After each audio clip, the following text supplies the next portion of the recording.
4.8F is an especially compact, lightweight and portable petrol-engined air compressor. It is particularly suitable for site work and is ideal for use in awkward locations where no mains power is available.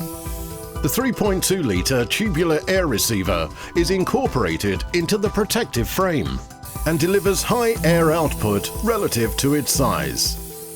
At 7.8 cubic feet per minute and a 7-bar maximum working pressure, it can be used for paint spraying, inflating, blow cleaning, nailing, stapling, and powering a wide range of air tools. The air compressor pump has a highly durable cast iron cylinder, and the highly reliable 4.8 horsepower 4-stroke Honda engine has an easy start recoil pull cord.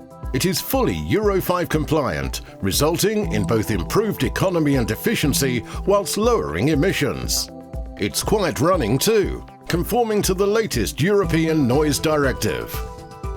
Weighing only 26.4 kilograms and standing 380 millimeters long by 490 millimeters wide and only 470 millimeters high, the lightweight and compact design makes the Cfp11F easy to load and transport by car.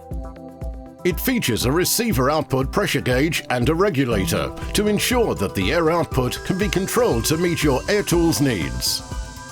2 drain valves are located beneath the receiver to remove any accumulated condensate, and these should be used daily. The Clarke Cfp11F air compressor is the ideal compressor for DIY, hobby and trade users for use in remote locations for spraying, inflating, blowing, air tools and more.